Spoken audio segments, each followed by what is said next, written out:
it's very special to not just think of history of, okay, this is when apartheid happened, this is when World War happened, but also in terms of your family and who you are, because then we don't lose our identity. And then we don't also allow the things that happen in the world to control everything that we are. Yes, apartheid was happening, but look at all the experiences my grandmother was going through. For us, family is not just a word, it's a feeling, it's love. When it comes to God and God's role in our life, my grandmother has been the one, she's the strongest one who's leading us. She has a very special godly gift of prayer, the strength of prayer. I'm not there everywhere they are, but I know that when I pray for them, I pray to my Lord, and He will answer and will guide them. They must have my Bible in front of me.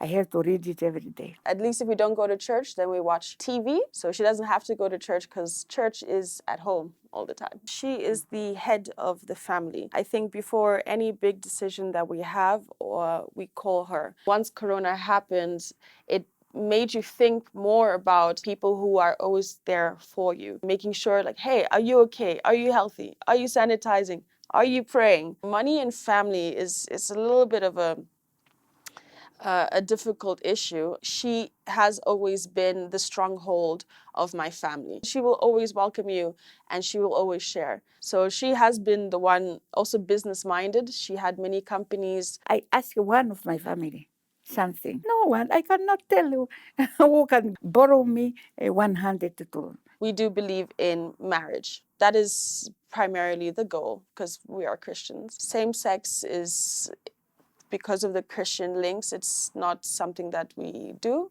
in our culture. A lot of people who have children too young or they cannot afford them, they just pass their children on to the grandmother and then send them to the village, and the grandparents, the elders will take care of them. Things like family planning was not encouraged. So for them, condoms says, oh, you want to sleep around with different people. For our culture, it's also about pride. So the more children you have, the more respect you have in your village. Our family is not like Orthodox Oshivambo because of our experience being in Sweden. So there's a lot of traditional practices that Oshivambo people do that we just don't do. Most of the time in our culture, you stay together with the elderly people in one house. So you take care of your mom. Otherwise, we have a village in the north, and then the elderly people want to go live in a village instead of the city when they're getting older. We are very mobile, very free, and yeah, even though we cannot always visit each other because we do have quite a few people in Germany and Finland, and